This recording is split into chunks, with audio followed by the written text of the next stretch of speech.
안녕하십니까. 멘토 특강 희망드림의 김용우입니다. 김동환 목사입니다. 깜찍발랄한 MC 김현영입니다. 네. 그 말 들으니까 저도 젊어지고 있어요. 가정의 달 잘 지내시고 있나요? 아무래도 5월이잖아요. 네. 이 어버이날 때는 부모님 챙기고 또 어린이날 때는 조카들 챙기고 하다 보니까 정말 시간이 훌쩍 가는 것 같더라고요. 아, 그래요? 네. 그렇죠. 행복한데 바쁘고 또 빠르게 지나가는 것이 5월인 것 같습니다. 네, 그런 것 같아요.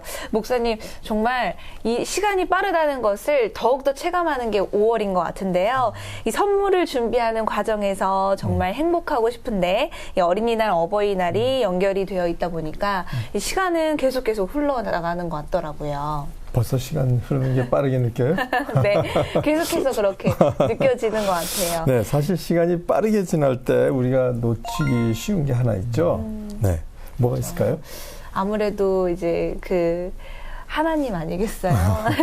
하나님의 일관성 있게 만나겠다는 그 다짐을 했는데 또 바쁘다 하는 핑계로 또 하나님을 등한시하고 잊혀진 과거처럼 또 흘러가는 것 같더라고요. 네. 긴급한 것을 하다 보니까 중요한 것을 놓친 거네요. 아, 그렇네요. 아이고, 다시 하나님과 만나는 시간을 다시 회복해야 될 것 같아요. 그런데 원장님, 네. 오늘은 어떤 멘토분이 오시는지 소개해 주시겠어요? 네, 우리 말씀을 나누는 중에 우리 정말 긴급한 것을 놓치지 않기 위해서 네. 오늘 귀한 멘토분을 모셨어요. 성경 통독을 통해서 인생이 바뀌신 분입니다. 조상현 목사님 나와주셨습니다. 목사님 안녕하세요. 안녕하세요. 네, 반갑습니다. 네, 목사님 먼저 본인 소개 좀 간단하게 부탁드리겠습니다. 예, 저는 성경 통독을 주 사역으로 하고 있는 조상현 목사입니다. 네. 레자나 하우스라는 네. 작은 기관을 만들어서 성경 통독을 전문적으로 하는 기관을 가지고 있고요. 네. 예통과 말통이라는 세미나를 1년에 연중 네. 4개월씩 2번 진행하고 있습니다. 참 기대가 많이 됩니다, 목사님. 네, 감사합니다. 그럼 목사님 강의를 먼저 듣고 이야기를 좀 더 나눠보도록 하겠습니다. 목사님 강의 부탁드리겠습니다. 네, 감사합니다. 네.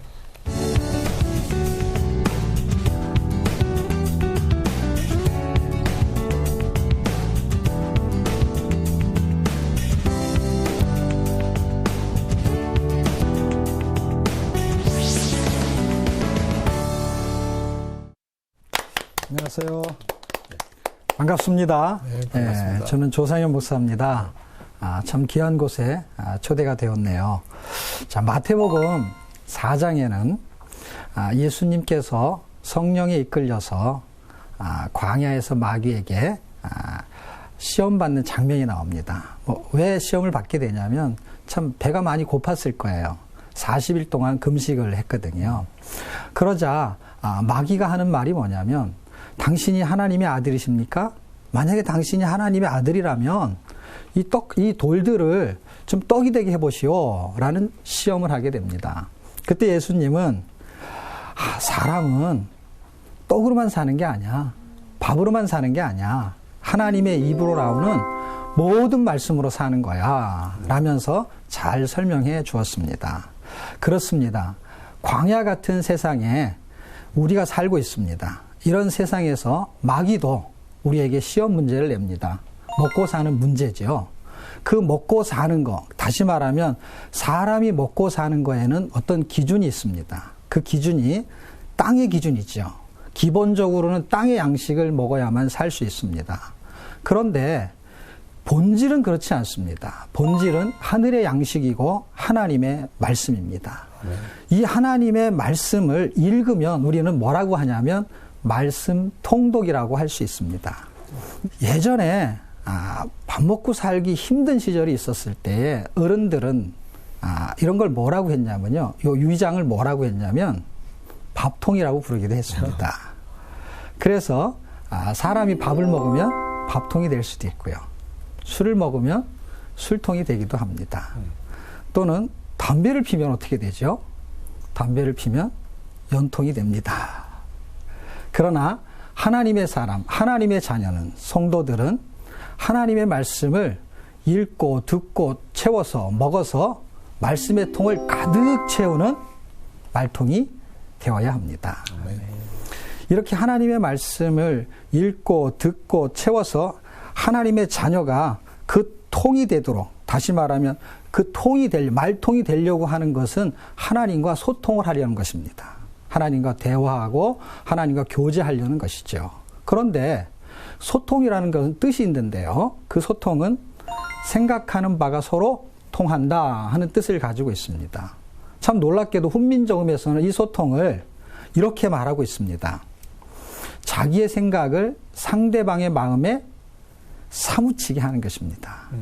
그리고 참 놀랍게도 성경에도 소통이 있습니다. 그 성경의 소통은 하나님께서 언약의 말씀을 통해서 사람들 또는 하나님의 자녀들, 성도들의 마음을 사무치게 하고 성도는 그 언약의 말씀에 반응해서 순종하면 하나님께서 감동을 먹습니다. 아멘. 하나님의 마음에 사무치게 되는 것이죠. 결국 성경을 읽어야 하는 이유는 본질적인 생명의 말씀을 읽고 듣고 지키는 순종에 있습니다.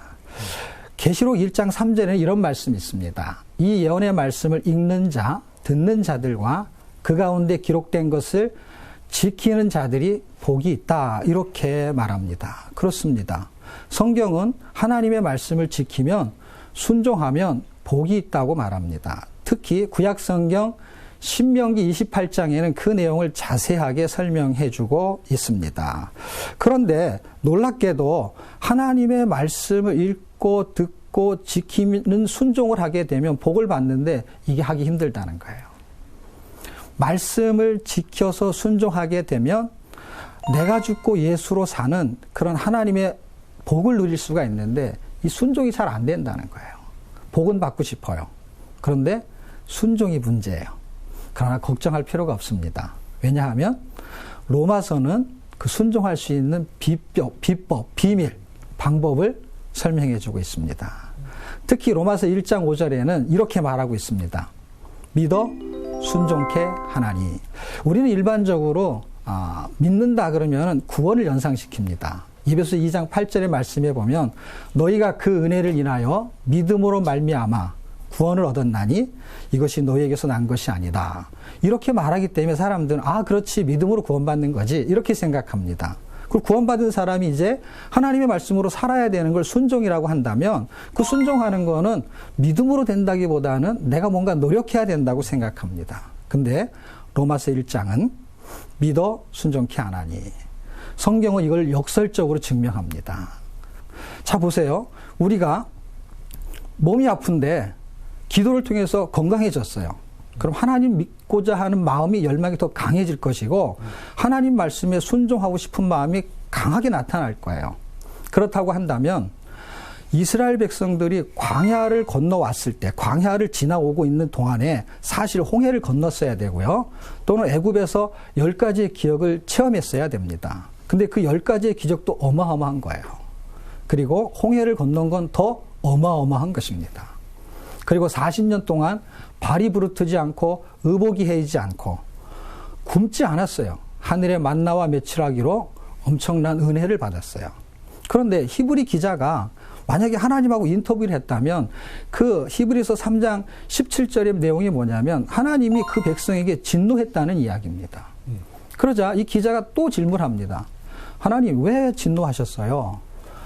너도 한번 생각해봐라. 내가 지금 얼마나 큰 은혜를 끼쳤냐. 40년 동안. 그런데 어떻게 그들이 내 말을 믿지 않을 수가 있냐. 그들은 먹지 말라고 하면 먹고 하지 말라고 하면 하고 듣지 말라고 하면 듣고 가라고 하면 안 가고 그들이 하는 행동이 다 불순종이었잖니. 그들이 내 말을 안 믿는다고. 왜 그들이 내 말을 안 믿는지 모르겠어. 내가 큰 기적을, 이적을, 경험과 체험을 그렇게 많이 보여줬는데. 그래서 하나님 어떻게 하셨는데요? 내가 좀 진노했지. 그들이 불순종해서. 그러면 하나님 그들은 왜 도대체 불순종했을까요? 할 때 19절의 결론이 나와 있습니다. 그 결론은 아주 간단합니다. 그들이 내 말을 믿지 않아서 그래. 자, 이 실제 이론과 사례를 살펴보게 되면 지식과 경험과 체험이 있어도 하나님의 말씀을 내 마음속에 진짜 믿지 못한다면 지식은 가지고 있지만 삶을 살아낼 수 없다라는 결론에 도달하게 됩니다. 이걸 또 다른 방법으로 설명할 수 있습니다. 그게 뭐냐면 노름과 도박입니다. 노름과 도박을 하는 사람들이 사실은 패가 망신하는 경우가 되게 많습니다. 그런데 이 패가 망신하는 걸 자기도 알면서도 당하는 수가 있습니다. 그 이유는 아주 간단합니다. 확률적인 지식에 근거하지 않고 확신적인 믿음에 근거하기 때문에 그렇습니다. 처음에는 좀 딸 수 있어요. 도박을 해서. 그래서 이게 재밌어요. 계속 하다 보니까 돈을 자꾸 잃게 되는 거예요. 그래서 현금을 다 잃어버렸어요. 그런데 이제는 돈이 없으니까 집문서를 잡고 또 도박을 합니다. 그것까지 다 잃어버렸어요. 그러고 나면 이 사람이 다른 사람에게 돈을 빌리러 다닙니다. 그래서 지인한테 돈을 빌리러 왔다고 칩시다. 이 모든 확률적인 상황을 봐서 돈을 빌려줄 사람이 나는 너한테 돈을 빌려줄 수가 없어. 왜냐하면 네가 이 돈을 다 탕진할 것이 분명하기 때문에. 그런데 돈을 빌리는 사람은 확신이 있습니다. 어떤 확신이냐면 이번에는 딸 수 있어. 이번에는 반드시 내가 돈을 벌 수 있을 거야. 그 확신이 잘못된 확신이라도, 다시 말하면 잘못된 믿음이라도 믿음이 있다면 실행에 옮긴다는 것입니다. 큰 은혜를 받아도 믿음이 없으면 살 수 없듯이 잘못된 믿음이라도 있으면 패가 망신하더라도 그 길로 간다는 것을 성경은 우리에게 잘 설명해 주고 있습니다. 자, 그러면 믿음만 있으면 되겠네요.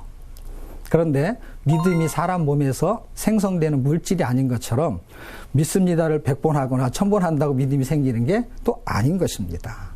히브리서 12장 2절에 보게 되면 믿음의 주요 또 온전하게 하시는 예수를 바라보라 하면서 fix on Jesus, 이 눈을 세상에 고정시키지 말고 그리스도에게 고정시켜야 된다라고 말합니다. 그 그리스도에게 고정시키는 이유가 뭐냐면 그분에게서 믿음이 발생한다는 거예요. 믿음의 주인이라고 성경은 말합니다. 믿음의 저자라고 말합니다.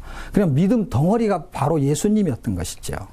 그 예수님을 바라봐야만 믿음이 생기는데 어떻게 하면 믿음이 생기는가를 구체적으로 설명해 주는 책이 또 로마서입니다. 로마서 10장 17절에 보게 되면 믿음은 들음에서 나고 들음은 그리스도의 말씀이다. 그러면 이제 성경을 듣기만 하면 되겠네요. 그리스도의 말씀을 듣기만 하면 되겠네요. 하는데 그리스도의 말씀은 그리스도에 대한 지식이나 행적이나 그분에 대한 어떤 업적이나 이런 것이 아니고 그리스도의 생명, 그리스도의 본질을 전하고 드러내고 알게 하는 구원의 복음을 들어야 된다는 것입니다. 결국 이런 초점으로 성경을 읽게 된다면 성경을 읽는 목적이 아주 분명해집니다. 왜냐하면 성경을 읽는 거에는 목적이 있어요. 우리가 보통 성경을 왜 읽냐면 1년에 1독 하려고 읽는 경우가 있어요. 그런데 그렇지 않습니다. 왜냐하면 성경은 일독을 시키려고 기록된 것은 아닙니다. 일독을 할 수 있어요. 그러나 그건 목적은 아닌 거죠. 그냥 목표인 거죠. 제가 우리 아이들이 어렸을 때 성경을 한 장을 읽으면 100원을 줬어요. 그럼 한 장을 읽으면 100원을 준다는 얘기는 100원이 수단이고 한 장이 목적인 거예요. 저한테는. 왜냐하면 성경을 읽히기 위해서 돈을 수단으로 썼습니다. 근데 우리 아이는 그 당시 그렇지 않았어요. 우리 아이가 아주 어렸을 때는 저하고 수단과 목적이 바뀌어졌어요. 걔는 수단이 한 장이에요. 목적은 100원. 그러니까 수단과 목적이 바뀌었어요. 하나님은 우리에게 순종하게 만들려고 하나님 말씀을 주셨는데 우리는 한 번 읽는 게 목적이 될 수도 있고 또는 순종하는 게 목적이 아니라 내가 잘 먹고 잘 살려는 게 혹은 목적일 수도 있는 것입니다. 성경을 읽는 수단과 목적의 차이점은 아주 간단한데 하나님하고 뒤바뀔 수 있다는 것입니다. 자, 성경이 기록된 목적대로 읽으면 또 어떤 역사가 일어나냐면 개혁이 일어납니다. 개혁이. 그 개혁이 어떤 개혁이냐면 아까 말한 대로 루터라는 사람이 종교개혁을 일으켰어요. 근데 그 종교개혁을 일으킨 것이 성경 읽다가 이거는 돈 주고 구원을 사는 게 아니고 믿음을 통해서 구원이 발생되는 거야. 이거 하나가 엄청난 기적을 일으켰는데 우리는 그것을 종교개혁이라고 합니다. 그런데 저는 레젠하우스가 하는 사역은 새로운 종교개혁입니다. 그건 뭐냐면 이렇게 기록된 목적대로 성경을 읽게 되면은 믿음으로 순종하는 새로운 종교개혁이 일어나게 되는 것입니다. 예배서 2장 8절의 말씀은 믿음으로 구원이에요. 이것이 결국 로마서에도 동일한 말로 이신득이 이신치기 믿음으로 구원 이게 종교 개혁이었어요. 그런데 로마서 1장 5절에는 믿음으로 순종 이건 새로운 종교 개혁이죠. 이제는 내면적이고 외면적인 종교개혁이 동시에 일어나야 됩니다. 왜냐하면 구원도 발생해야 되고 구원의 삶도 발생해야 돼요. 첫 번째 종교개혁은 그 구원이라는 종교개혁이라고 한다면 두 번째 종교개혁은 믿음으로 살아내는 구원의 삶의 종교개혁이 될 것입니다. 여러분 성경을 많이 읽어서 새로운 종교개혁을 일으키는 여러분들이 되시기를 주의 이름으로 축복합니다. 감사합니다. 감사합니다. 감사합니다.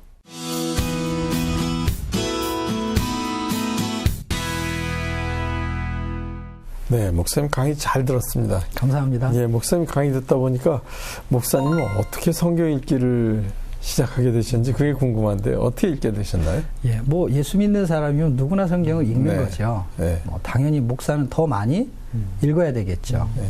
근데 사실 성경 읽는 게 목사라고 쉬운 게 아니더라고요. 그런데 계기가 있었습니다. 계기는 교회를 개척한 지 7년쯤 되었을 때 네. 그때 참 교회가 제 생각대로 부흥을 안 한다는 게 아니고요. 교회가 생각대로 교회의 사항이 나타나지 않는 거예요.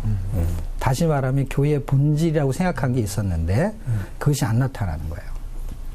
예를 들면 그냥 제가 직장을 다녀도 적당히 밥은 먹고 살 수 있을 것 같아요. 근데 목회를 하면서 거기서 나오는 사례로 밥은 먹고 살 수 있을 것 같은데 직장을 다니는 거는 돈을 버는 게 목적이란다면 교회를 목회하는 거는 내가 살기 위해서 목회를 하는 게 아니잖아요. 그러니까 목회의 본질이 이루어지지 않는다고 생각했었어요. 그러니까 실제 이렇게 변화가 일어나야 되는데 이게 성경 읽기도 힘든데 삶은 더 힘든 거죠. 근데 저는 그게 돼야 된다고 생각했던 거예요. 참 어린 시절에. 자, 그렇게 안 되자 사실 교회를 그만두고 싶은 마음이 생겼어요. 그러니까 이제 교회를 포기하거나 이런 마음이 있었어요. 문제는 없었어요. 그 당시까지는. 그래서 그 고민을 하나 갖고 있던 차에 사실 엎친 데 덮쳤다고 저에게 유전적인 질병이 있는데 그것이 큰 아이에게 발견이 됐어요. 이게 50%라고 합니다. 근데 세 아이 중에서 큰 아이가 그 아이에게 그런 질병이 있는 것을 보면서 이건 하나님만이 해결할 수밖에 없구나. 물론 교회 본질도 마찬가지고. 그래서 사실은 목회를 좀 접고 싶은데 당장 접을 수는 없는 상황이고 그래서 외국으로 한 1년간 안식년을 떠나야 되겠다라고 생각하면서 거기에 가서 할 게 아무것도 없잖아요. 뭐 외국에 나가는데 영어권이거든요. 그런데 거기에서 뭐 영어도 못하지, 핸드폰도 없지, 차도 없지, 거주할 집도 없지. 게스트하우스에 있으면서 그 아이하고 둘이 1년을 살게 되었는데요. 거기서 뭐 설교할 일도 없죠. 그러다가 성경을 읽게 되었는데 거기서 로마서를 1000번 읽은 게 계기가 되었죠. 성경을 그렇게 읽으면서 목사님 개인적으로나 또 교회적으로 어떤 변화가 생기던가요? 제가 눈이 이렇게 안경을 지금 꼈잖아요. 그 당시 눈이 참 좋았어요. 근데 안 좋은 간증이라는 게 뭐냐면 성경 읽다가 눈이 나빠진 거죠. 네, 보통의 경우는 눈이 나빴는데 성경 읽다가 좋아졌다든지 뭐 이래야 되는데 이게 뭐 안 좋아지는 거예요. 그럴 수밖에 없는 게 뭐냐면 너무 성경을 많이 읽었어요. 이게 가까이서. 그러니까 이제 운동할 시간이 이제 부족했던 거죠. 그러다 보니까 눈이 나빠진 사례가 하나 있었는데 그걸로 끝이 아니고요. 또 보이지 않는 눈은 좋아졌어요. 그러니까 안경은 꼈는데 하나님의 말씀이 어떻게 읽어야 되고 어떤 방법으로 성경이 써졌고 하는 하나님을 보는 눈, 쉽게 말하면 성경 보는 눈이 열렸어요. 아멘. 그리고 교인들은 참 재미있게도 우리 교회는 전도하십시오, 뭐 하십시오 이런 얘기를 잘 안 해요. 그런데 정말 성경을 많이 읽은 사람들은 놀랍게도요. 길거리 가서요. 노방전도를 해요. 외치는 거예요. 그냥 길거리 앞에서. 전철역 근처에서. 그런 일이 발생하고 또 하나는 기도가 하고 싶대요.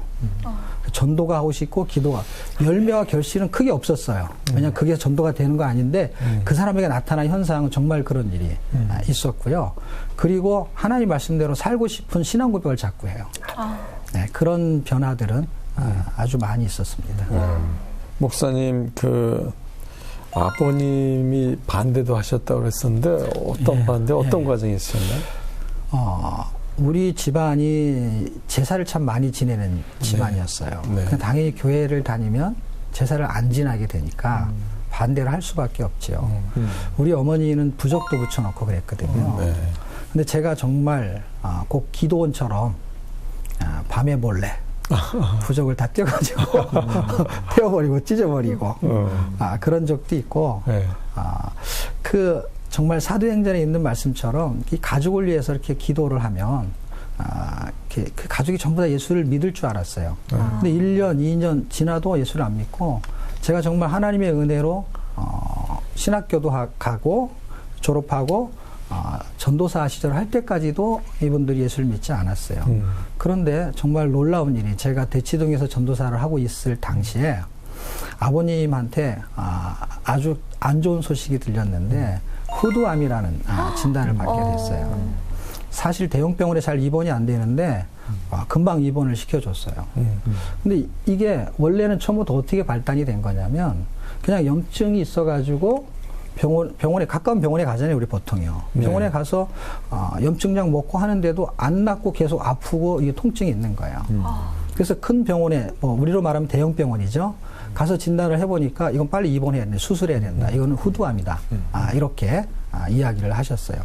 그 병실에 입원해가지고 더 놀라운 거는 제 마음속에 이분들이 예수도 믿지 않고 이렇게 살다가 돌아가시면 너무 비참한 거예요. 근데 제가 기도했던 게 있잖아요. 주 예수를 믿으라 그리하면 너와 내 집이 구원을 얻으리라. 이 성경 구절 하나 가지고 10년을 넘게 기도했거든요. 근데 이게 앞이 안 보이는 거예요. 근데 확신이 있었어요. 어떤 확신이 있었냐면 아버님이 그러는 거예요. 수술해야 되는데 어떡하냐. 수술하면 안 됩니다. 예수 믿으면 하나님이 고쳐줄 겁니다. 아멘. 이런 말씀을 딱 드리고 어머니를 만났는데 어머니하고 복도에서 이야기를 하는데요. 어머니도 예수 믿으셔야 됩니다. 라고 했는데 참 놀랍게도 예수를 안 믿는 사람은 다른 대화를 다 하다가요. 이렇게 얼굴을 쳐다보고 눈을 쳐다보고 얘기하다가요. 이런 얘기만 하면은요. 벽을 쳐다보는 거예요. 쳐다보지 않습니다. 참 놀랍습니다. 그런데 너무너무 감사한 거는 그렇게 말해놓고도 어떻게 예수를 믿게 할지에 대한 방도가 없었어요.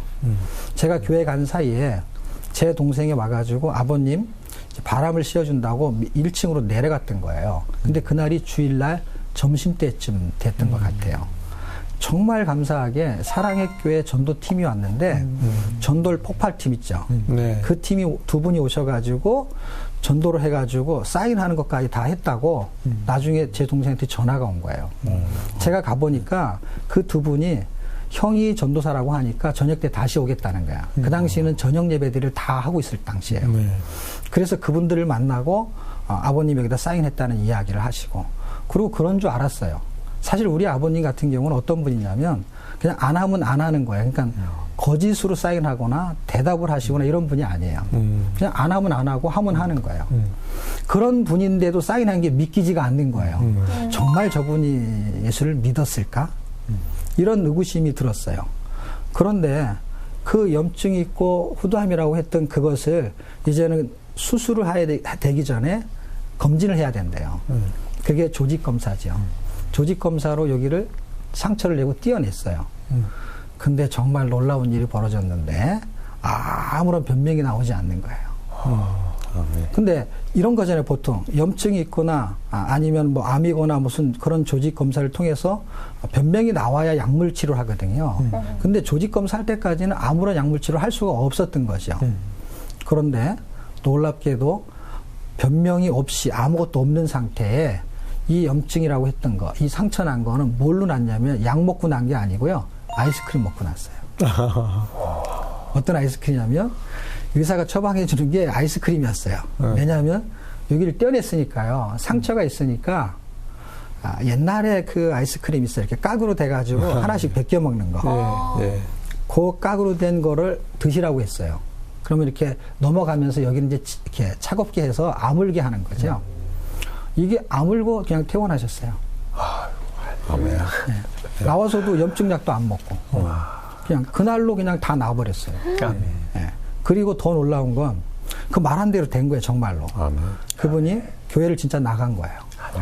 근데 더 재밌는 건 그 우리 외할머니가 병간호로 오셨다가 그분까지 나가게 됐어요. 아멘. 그래서 외갓집까지 다 예수를 믿게 됐어요. 네. 감사한 일이죠. 네. 예. 그 따님도 유전병을 앓고 있다고 그러셨는데 예, 예. 어떤 병을 말씀하셨나요? 몸 안에서 이제 피가 깨진다고 하는데 표현상 네. 깨진다는 게 무슨 뜻이냐면 피가 이제 생성이 되면 골수에 생성이 되면 뭐 한 3개월 정도 살 수 있다 그러더라고요. 계속 피가 이제 만들어져야 되죠. 네. 그러면 그게 이제 노화된 피는 비장을 통과하면서 비장에서 그걸 이제 필터 역할처럼 이렇게 처리를 한대요. 그런데 이 피의 모양이 약간 다른 사람하고 달라요. 이게 유전적으로. 그러니까 정상적인 피를 야 이건 오래된 피구나 적군이구나 이렇게 생각해갖고 아무거나 다 먹는 거예요. 그래서 비장은 비대해지고 몸에는 이제 철분도 부족하고 황달이 생기고 그리고 간에나 아니면 담낭에 슬러지를 만들어내죠. 목사님 그렇게 질병으로 많이 힘들고 고통을 받으면 따님이 학교 생활도 어려울 것 같은데요. 어땠나요? 예, 예. 그 질병이 결국 뭘 하게 만드냐면 기억력을 감퇴시키더라고요. 철분이 많이 부족하니까. 근데 걔한테는 아주 심하게 나타났어요. 심하게 나타났는데 초등학교 때까지는 그래도 그냥 그런 대로 학교를 다녔어요. 그런데 중학교 1학년 들어가서 학교에서 전화가 왔습니다. 그때가 기말고사 시험 기간인데 네. 도저히 얘는 시험을 치를 수가 없다. 어지러워가지고 이게 글자가 잘 안 보인다는 거예요. 그래서 이 아이를 양호실로 보내서 양호실에서 혼자 시험을 치게 하려고 하는데 부모의 의견을 들으려고 전화를 한 거예요. 근데 사실 우리는 공부 잘하는데 별로 목숨을 걸지 않아서 공부 못해도 괜찮고 시험 안 봐도 괜찮으니까 그냥 시험 기간 일주일 동안 쉬게 하겠다 해서 아이를 데리고 왔죠. 근데 데리고 와서도 애가 힘이 없으니까 지인의 소개를 받아서 한의원에 가서 진단을 받고 검사도 하고 뭐 약도 먹으려고 했었죠. 근데 사실은 그때 약을 먹지는 않았어요. 왜냐하면 한약이 되게 비싸더라고요. 비싸서 그냥 그렇다는 것만 알고 이제 데려왔죠. 나타난 현상은 아이에게 굉장히 무기력증을 갖고 오게 되죠. 그런 일이 그 아이에게 발생을 했죠. 근데 그런 아이에게 성경 읽기를 또 시키셨어요? 예.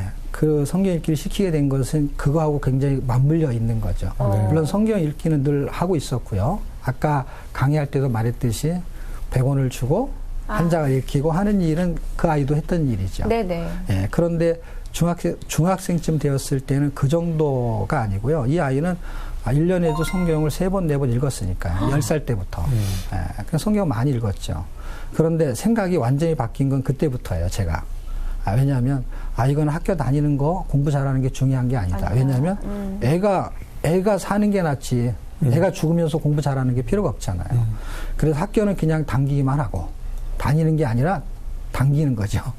당기기만 하고 너는 하나님 말씀을 읽고 암송해야 살 길이다. 암송까지? 예, 그래서 암송을 시켰는데 그 암송이 로마서부터 히브리서까지 한 장에 2구절씩을 핵심적인 걸 뽑아가지고 그 구절을 영어로 암송을 시켰어요.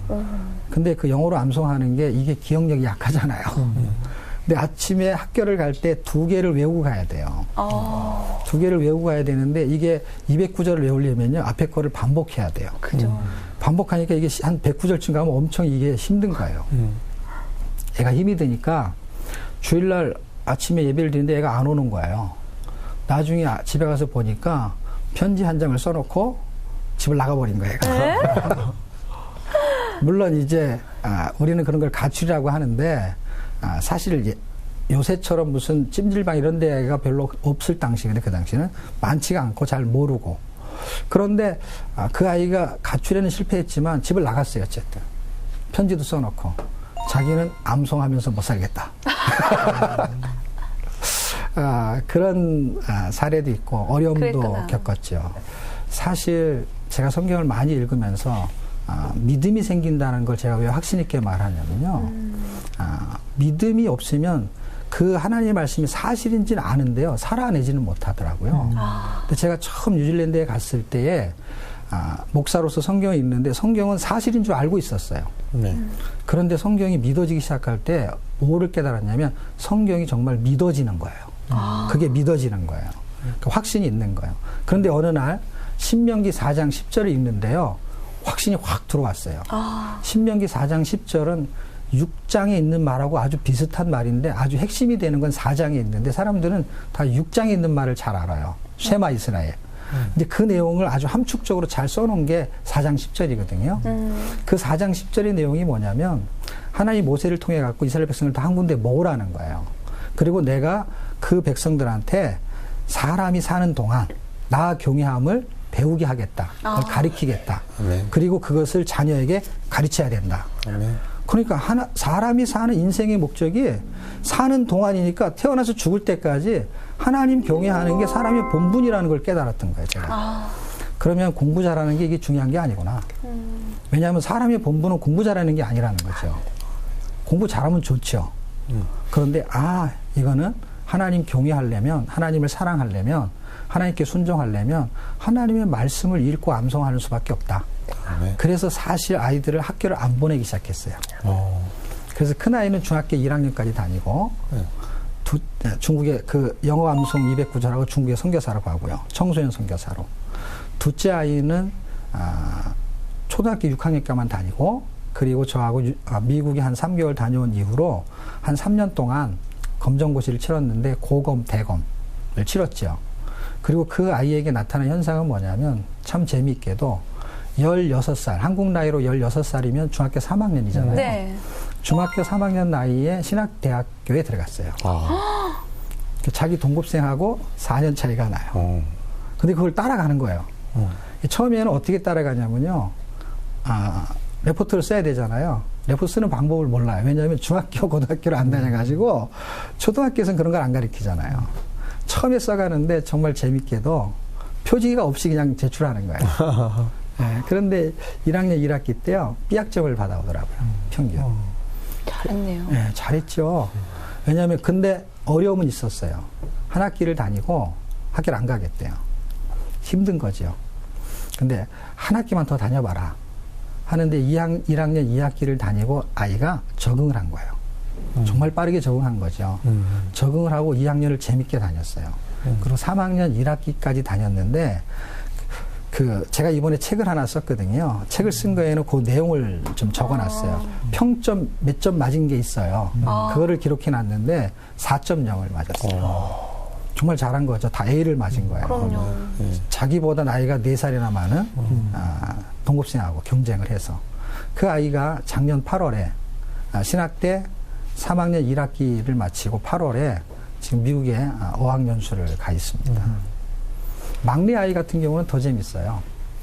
그 아이에게 초등학교 1학년 때 우리는 둘째 아이하고 셋째 아이를 만 5세에 보냈거든요. 글씨만 읽으면 보내는 거예요. 그런데 둘째 아이는 제가 뉴질랜드에 있을 때에 만 5세에 1학년 들어가가지고 국제전화가 왔어요. 야, 이거 굉장히 좋은 소식인가 보구나. 국제전화 해가지고 애가 방방 뛰는 소리가 들려요. 네. 뛰면서 뭐라 그냥 아빠 나 2개 맞았어. 받아쓰기. 받아쓰기 2개 맞은 게 얘는요 국제전화로 자랑해야 될 일이에요.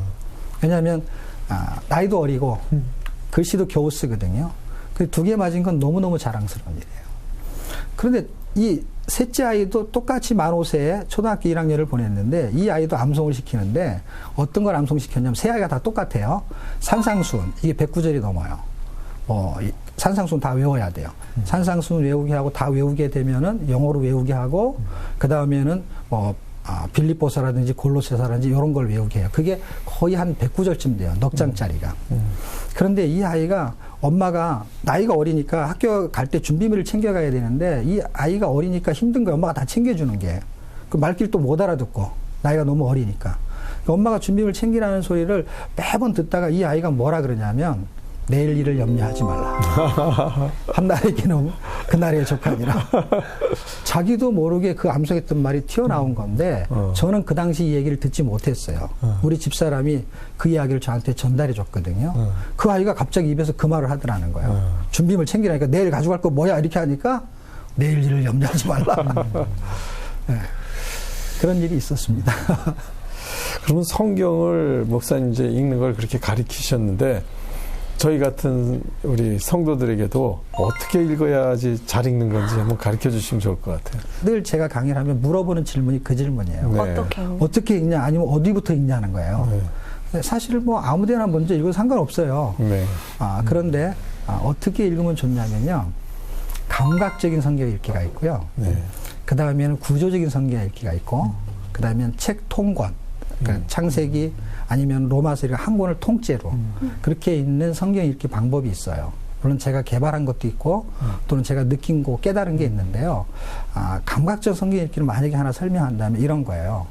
그러니까 감각이죠. 하나님의 말씀은 감동으로 쓰여졌잖아요. 그러니까 네. 하나님의 말씀에 감동을 느끼는 거예요.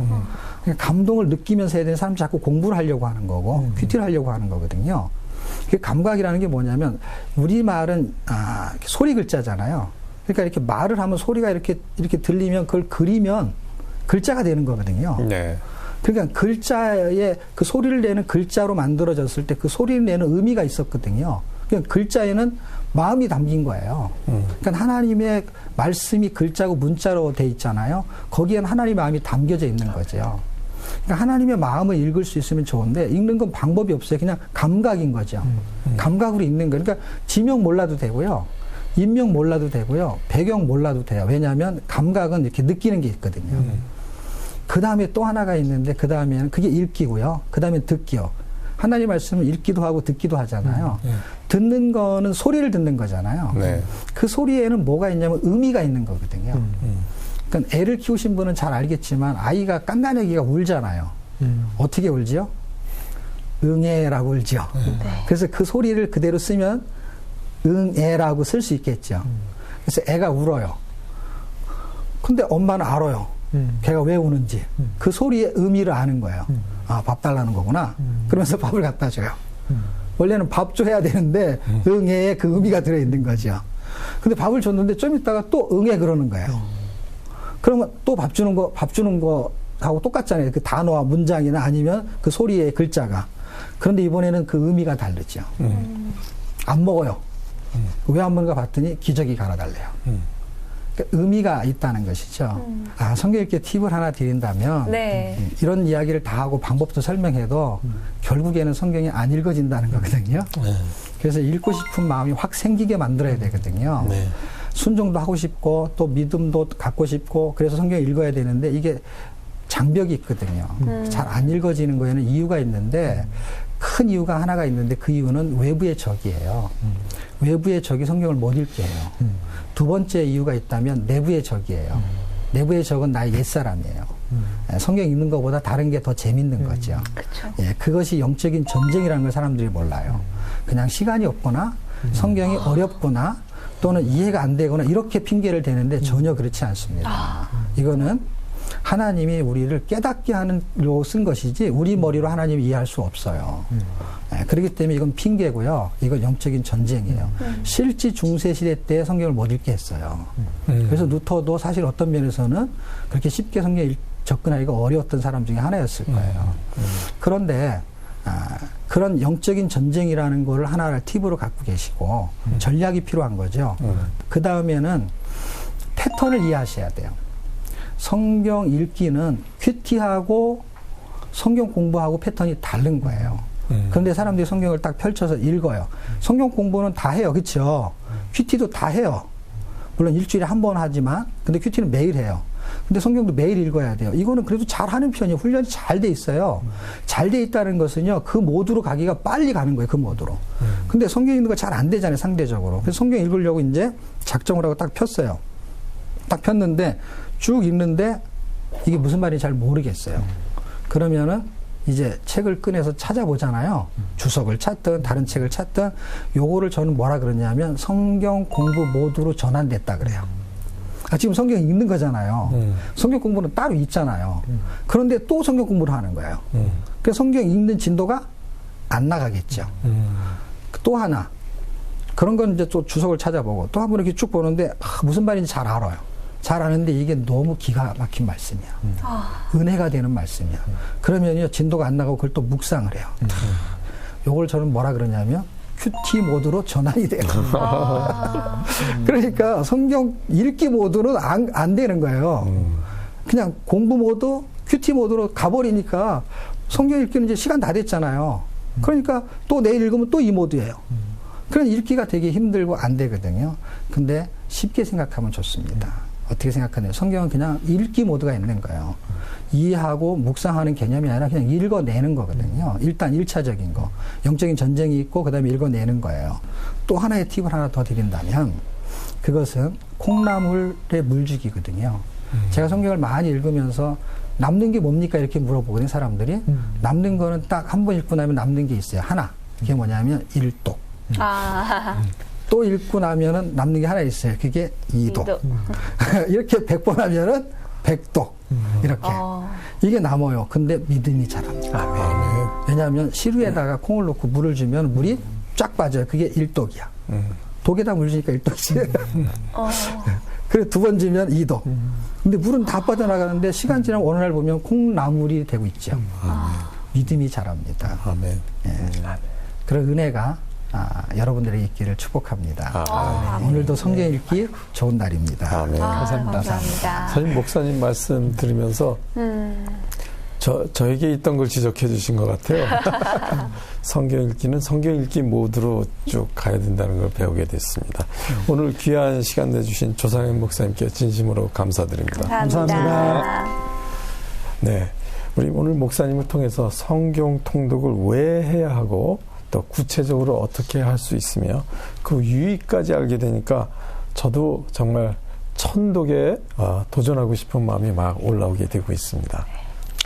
네, 오늘 그 목사님께서 제2의 종교개혁을 얘기해 주신 부분이 저는 가장 인상 깊고요. 우리가 말씀을 믿을 때 순종할 수 있다.